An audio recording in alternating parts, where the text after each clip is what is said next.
बिस्मिल्लाहिर्रहमानिर्रहीम। अस्सलाम वालेकुम स्टूडेंट्स। आज हम MGT 611 के फ़ाइनल टर्म सब्जेक्टिव प्रिपरेशन करेंगे, जिसके अंदर मोस्ट इंपॉर्टेंट शॉर्ट और लॉन्ग क्वेश्चंस को कवर किया जाएगा। ठीक है, तो स्टार्ट करते हैं। Question number 1, define modes of winding up of company. Modes of winding up ये सेक्शन 297 में हुआ है। ठीक है, तो इसकी हमने डेफिनेशन बतानी है। वाइंडिंग्स अप मोड्स कौन कौन से हैं? फर्स्ट है winding up by court and voluntary winding up. Winding up by court क्या होता है? ये कंपलसरी वाइंडिंग है by the order of court. और वॉलंटरी वाइंडिंग में कौन कौन से होते हैं? एक मेंबर्स वॉलंटरी वाइंडिंग अप और क्रेडिट्स वॉलंटरी वाइंडिंग अप। ठीक है। Question number 2, define objects of companies ordinance 1984। Object of companies ordinance ये है consolidate and amend the law. Next हमारे पास है healthy growth of corporate sector, setting minimum standards of integrity and management, prevention of malpractices. Next we have promotion of investment, protection of interest of shareholders, full and fair disclosure of information, and empowering government to intervene and investigate. Next हमारे पास question number 3 है, can a contingent contract about an uncertain event be enforced? If yes then explain, if not then give reasons. ठीक है, तो ये हमारे पास है सेक्शन 32 कॉन्टिजेंट कॉन्ट्रैक्ट। इसमें क्या होता है? कॉन्टिजेंट कॉन्ट्रैक्ट का ताल्लुक किसी गैर यकीनी मुस्तकबिल के वाक़े से हो तो उस कॉन्ट्रैक्ट को उस वक्त तक कानून इन्फोर्स नहीं किया जा सकता जब तक वो वाक़या वाकई पेश ना आ जाए। ठीक है, अगर वो इवेंट नामुमकिन हो जाए तो ऐसा कॉन्ट्रैक्ट वॉइड हो जाता है, यानी एम्प्टी। ठीक है। नेक्स्ट हम इसकी एग्जांपल्स कुछ देंगे, illustrations. A makes a contract with B. A B के साथ कॉन्ट्रैक्ट करता है कि अगर ए सी से ज़िंदा रहा तो वो बी का क्या करेगा? वो इसको इंग्लिश में ही पढ़ लेते हैं, सॉरी। इसमें हमारे पास लिखा हुआ है A makes a contract with B to buy B's horse. ठीक है, if A survives C, this contract can not be enforce by law unless and until C dies in his life time. ठीक है, सी ए की ज़िंदगी में वफात ना पा जाए तब तक ये इन्फोर्स नहीं हो सकता। और इसके बी पार्ट में है, ए बी के साथ कॉन्ट्रैक्ट करता है कि अगर सी, जिसे पहले घोड़ा ऑफ़र किया गया, ठीक है, यानी हॉर्स ऑफ़र किया गया था, हॉर्स ख़रीदने से इनकार कर दे तो ए वो हॉर्स को मुकर्रर कीमत पर बेच देगा। ठीक है, ये कॉन्ट्रैक्ट उस वक्त तक इन्फोर्स नहीं हो सकता जब तक सी हॉर्स ख़रीदने से इनकार ना कर दे। ठीक है। सी पॉइंट में हमारे पास है कि ए बी को एक मुकर्रर अमाउंट देने का कॉन्ट्रैक्ट करता है जब बी की जो शादी सी से हो जाए, लेकिन सी बी से शादी किए बगैर वफात पा जाता है। इस सूरत में कॉन्ट्रैक्ट वाइड हो जाता है। Illustration number 4, Yasir mister Aslam के साथ ₹60,000 में अपनी कार बेचने का कॉन्ट्रैक्ट करता है। अगर मिस्टर अकमल, जिसे पहले ही कार ऑफ़र की जा चुकी है, उसे ना ख़रीदे, ये कॉन्ट्रैक्ट उस वक्त तक इन्फोर्स नहीं हो सकता जब तक मिस्टर अकमल कार ख़रीदने से इनकार ना कर दे। ठीक है, आई होप कि आपको ये 4 इलस्ट्रेशन समझ आ गई होंगी। ठीक है, इन सब के पार्ट्स आपने इनको लिखना इंग्लिश में ही है। ठीक है। नेक्स्ट हमारे पास है question number 4, who is qualified to be a presiding officer of labour court. ठीक है, तो labour court shall consist of 1 presiding officer appointed by a provincial government in consultation with chief justice of respective high court. Labour court में एक presiding officer होता है जो province government मुतलका high court के चीफ जस्टिस से मशवरा करके अपॉइंट करती है। A person shall not be qualified for appointment as presiding officer unless he has been or is qualified to be judge or additional judge of the respective high court or is a district judge। यानी कोई शख्स उस वक्त तक presiding officer बनने का अहल नहीं होता जब तक वो हाई कोर्ट का जज या एडिशनल जज ना रहा हो, या जज या एडिशनल जज बनने की सलाहियत ना रखता हो, या फिर डिस्ट्रिक्ट जज हो। ठीक है। नेक्स्ट हमारे पास क्वेश्चन नंबर 5 है, what are the features and factors necessary for sending goods through air carriage. तो हमने इसकी कुछ फीचर्स और फैक्टर्स बताने हैं। ये कब गवर्नर किया गया था? Carriage by air act 1934। High contract party में क्या चीज़ें शामिल हैं? Governments that are the signatories of Warsaw convention rules. और इंटरनेशनल कैरेज में क्या होता है? It means any arrangement pertaining to carriage of goods by air. इससे मुराद हवाई ज़राए से माल की जो नकलो हमल है, इसका ऐसा अरेंजमेंट है जहां डिपार्चर और डेस्टिनेशन दो हाई कॉन्ट्रैक्टिंग पार्टीज़ के जुरिस्डिक्शंस में हो। ठीक है, ये एक हाई कॉन्ट्रैक्टिंग पार्टी और एक ऐसी स्टेट के दरमियान हो जो हाई कॉन्ट्रैक्टिंग पार्टी ना हो और उस स्टेट के साथ स्टॉप ओवर का एग्रीमेंट मौजूद हो। ठीक है, नेक्स्ट हमारे पास है important documents of carriage of goods by air. First one is passenger ticket, next we have luggage ticket and airway bill. Next liabilities of the carrier. Liabilities में क्या होता है? Carrier is liable for damage in the following situations. Air passenger की death या injury हो, registered या book baggage या cargo का लॉस हो, बैगेज या कार्गो की डिलीवरी में डिले हो। Next question number 6, define non banking finance companies NBFCs। ये क्या होती हैं? NBFCs में वो कंपनीज शामिल होती हैं जो securities and exchange commission of Pakistan से लाइसेंस्ड होती हैं, और ऐसी दूसरी कंपनीज कंपनी की क्लास या कॉरपोरेट बॉडी भी शामिल हो सकती है जिसे फेडरल गवर्नमेंट ऑफिशियल गैजेट में नोटिफिकेशन के ज़रिए इस मकसद के लिए स्पेसिफाई करे। ठीक है, question number 7, what are the functions of joint workers council. इसके ना फंक्शंस बताने हैं। फर्स्ट में यह है कि इम्प्रूवमेंट हो प्रोडक्शन में, प्रोडक्टिविटी और एफिशिएंसी में। नेक्स्ट, ऐसे वर्कर्स जो कॉन्ट्रैक्टर्स के ज़रिए एम्प्लॉय किए गए हों और वर्कर्स वेलफेयर के कवानीन के अंदर कवर ना हो, उनके लिए मिनिमम फैसिलिटीज़ का इंतज़ाम करें। ठीक है, नेक्स्ट थर्ड पॉइंट हमारे पास बायलैटरल नेगोशिएशंस के ज़रिए इख्तलाफात का हल प्रमोट करना, वर्कर्स के लिए सेफ्टी और हेल्थ की बेहतर कंडीशंस को फ़रोग देना। क्वेश्चन नंबर 8 हमारे पास है, टाइप्स बतानी है पार्टनरशिप की। First we have partnership at will section 7 and particular partnership section 8। Partnership at will में क्या है? It has been defined in section 7 of the act which is reproduced below. इसकी डेफिनेशन है when no provision is made by contract. जब partners के दरमियान contract में partnership की मुद्दत या उसके ख़ात्मे के तरीके के मुतल्लिक कोई प्रोविज़न ना हो तो ऐसी पार्टनरशिप को पार्टनरशिप एट विल कहा जाता है। नेक्स्ट हम इसकी एक्सप्लेनेशन देख लेते हैं। According to section 7 the partnership at will ऐसी पार्टनरशिप एग्रीमेंट है जिसमें ना पार्टनरशिप की कोई मुकर्रर मुद्दत होती है और ना ही उसके ख़ात्मे का कोई तरीका दिया गया होता है। इसकी मुद्दत पार्टनर्स की अपनी मर्ज़ी और इख्तियार पर मबनी होती है। नेक्स्ट हमारे पास है particular partnership. Particular partnership section 8 में डिफाइन है। ठीक है, नेक्स्ट हमारे पास है इसकी डेफिनेशन, कोई भी शख्स किसी दूसरे शख्स के साथ किसी ख़ास वेंट्योर या अंडरटेकिंग के लिए पार्टनर बन सकता है।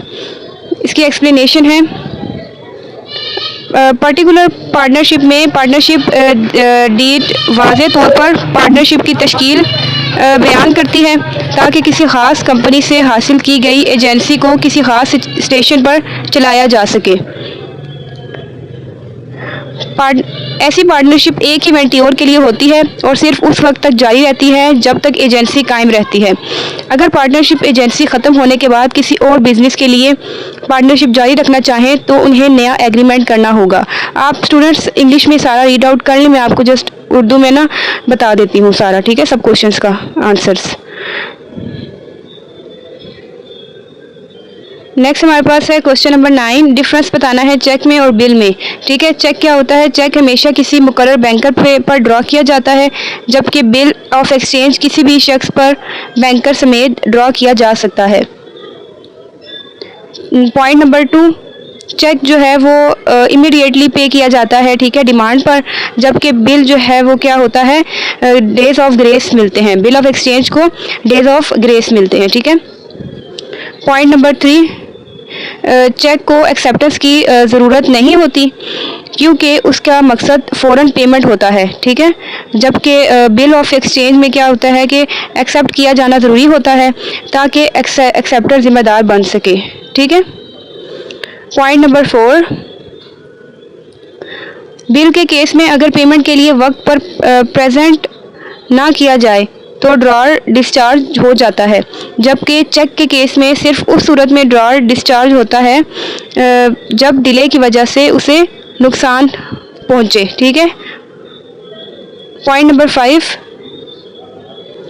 When a cheque is not met notice of dishonour is not necessary as the case of bill. अगर चेक डिसऑनर हो जाए तो बिल्स की तरह नोटिस ऑफ डिसऑनर देना ज़रूरी नहीं होगा, तो बैंकर के पास फंड्स ना होना ही काफ़ी नोटिस समझा जाता है।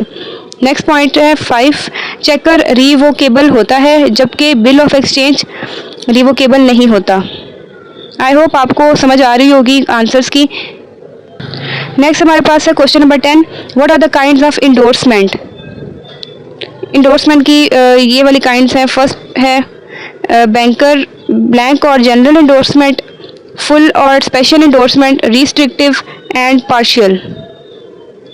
Question number 11, what is full और स्पेशल इंडोर्समेंट। फुल इंडोर्समेंट को सेक्शन 16 में डिफाइन किया। आपने ना इन सारे सेक्शंस को लाजमी रीड आउट करना है, ये बड़े इंपॉर्टेंट है। ये पूछ सकते हैं, डेफिनेशन पूरी एमसीक्यूज़ में देंगे और पूछेंगे कि बताइए कौन से सेक्शन में डिफाइन किया गया है, ठीक है। तो आपने लाजमी इन सेक्शंस को अच्छे से याद करना है। इसके अंदर अगर इंडोर्सर सिर्फ अपना नाम साइन करे तो उसे ब्लैंक इंडोर्समेंट कहा जाता है, और अगर वो ये हिदायत भी लिख दे कि इंस्ट्रूमेंट में लिखी हुई रकम किसी मुअय्यन शख्स को या उसके ऑर्डर पर अदा की जाए तो उसे फुल इंडोर्समेंट कहा जाता है। जिस शख्स के नाम लिखा जाए उसे इंस्ट्रूमेंट का इंडोर्स कहा जाता है, ठीक है। नेक्स्ट ये ना क्वेश्चंस तो नहीं थे, ये मैंने अलग से लिख दिया है कि कौन सी चीज़ कौन से सेक्शन में आती है। ये बहुत ही इंपॉर्टेंट है, ये आपने स्किप नहीं करना, ठीक है, वेरी वेरी इंपॉर्टेंट। इसको आप अच्छे से देख लें। ये एमसीक्यूज़ के लिए, शॉर्ट के लिए भी आ सकता है। Free consent defined, consent is said to be free when it is not caused bye.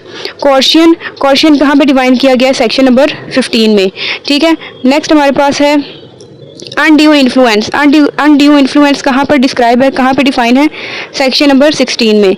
Fraud को कहाँ पे डिफाइन किया गया है, सेक्शन नंबर 17 में। मिस रिप्रेजेंटेशन सेक्शन 18, और mistake subject to the provision of section 20, 21 and 22।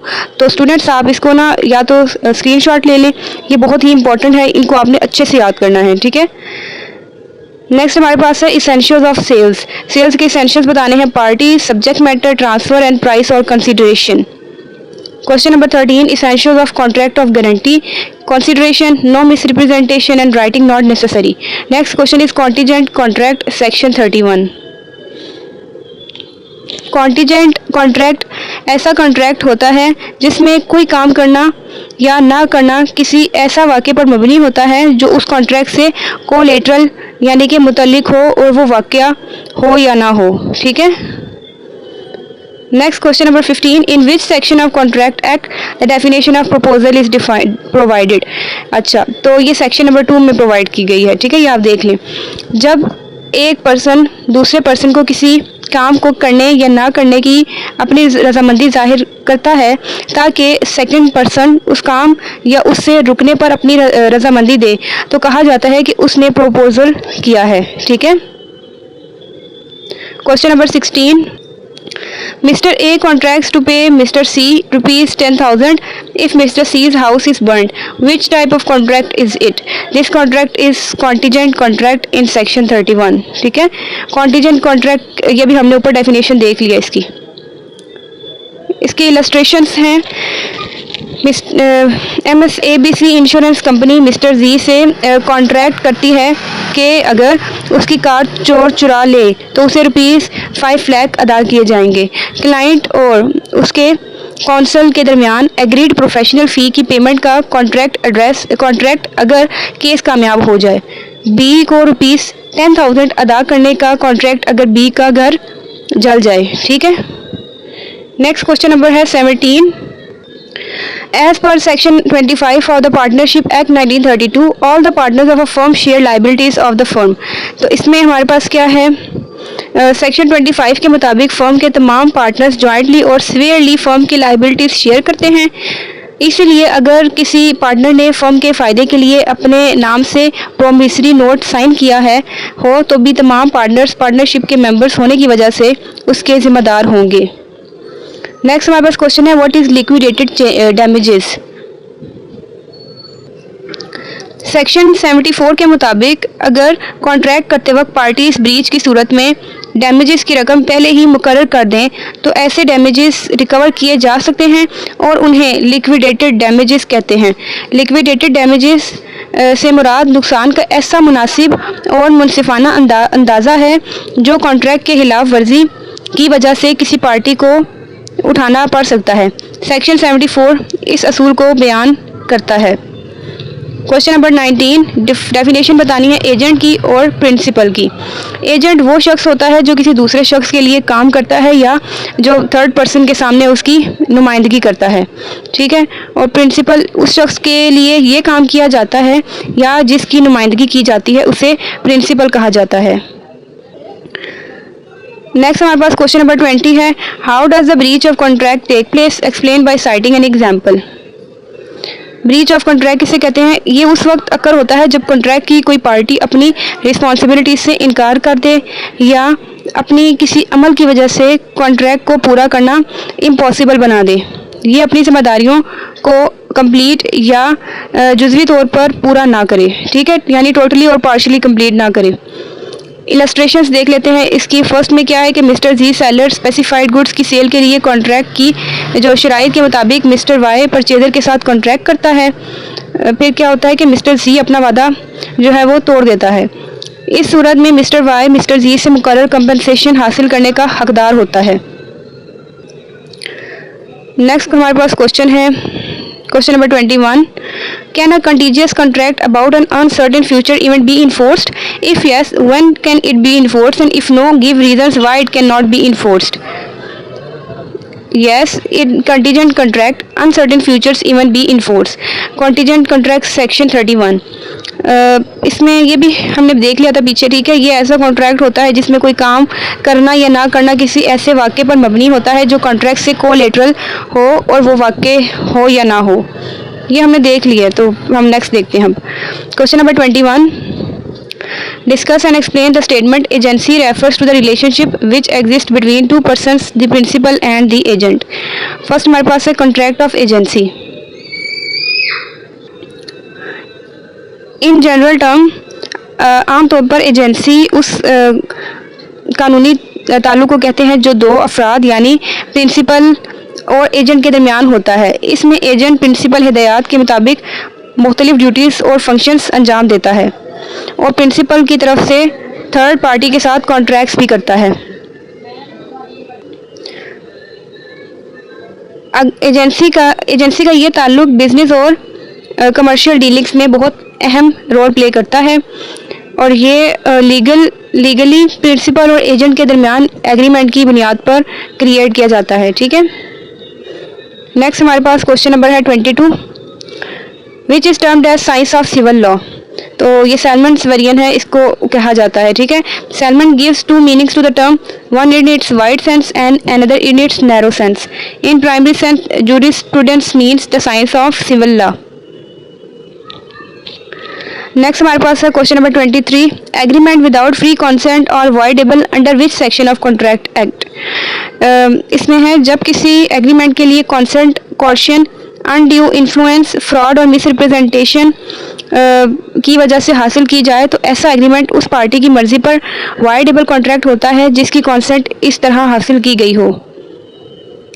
जिस पार्टी की कंसेंट फ्रॉड या मिसरिप्रेजेंटेशन की वजह से हासिल हुई हो, अगर वो चाहे तो कॉन्ट्रैक्ट को परफॉर्म करवाने का मुतालबा कर सकती है और ये भी कह सकती है कि उसे उस पोजीशन में लाया जाए जहां वो होती अगर रिप्रेजेंटेशन सच होती। क्वेश्चन नंबर 23, राइट्स बताने हैं आइडेंटिफायर के। राइट्स ऑफ आइडेंटिफायर किसे कहते हैं ये बताना है। लॉ का तस्लीम शुदा असूल ये है कि इंडेमनिटी होल्डर को नुकसान का जो मुआवजा है, ठीक है, कंपनसेशन अदा करने के बाद आइडेंटिफायर उन तमाम तरीक़ों और ज़राए के हकदार होता है जिनके ज़रिए इंडेमनिटी होल्डर अपने आप को उस नुकसान से बचा सकता है। ठीक है, नेक्स्ट हमारे पास है व्हाट इज़ कॉशन। कॉशन से मुराद पाकिस्तान पैनल कोड के तहत किसी ममनू अमल को करना या उसकी धमकी देना या किसी की प्रॉपर्टी को गैर कानूनी तौर पर रोक लेना या रोकने की धमकी देना है ताकि किसी शख्स को मजबूर करके किसी एग्रीमेंट में दाखिल किया जा सके। सो स्टूडेंट्स, ये थे हमारे MGT 601 के क्वेश्चंस। तो आपने इनको लाजमी अच्छे से प्रिपेयर करना है और जितने भी सेक्शन हैं आपके हैंडआउट्स में, ठीक है, फाइनल टर्म में आपने देखने जितने सेक्शंस हैं ना, आपने इन सब के सेक्शंस याद रखने हैं कि कौन कौन से डेफिनेशन में कौन कौन सा सेक्शन डिफाइन किया गया है। ये मोस्ट इंपॉर्टेंट है आपके MCQs, तो इसी से रिलेटेड आएंगे। ठीक है, तो आपने लाजमी अपना वैल्यूएबल फीडबैक शेयर करना है कि आपका इस फाइल में से कितने % पेपर आया है ताकि बाकी स्टूडेंट्स की भी हेल्प हो सके। Thanks for watching.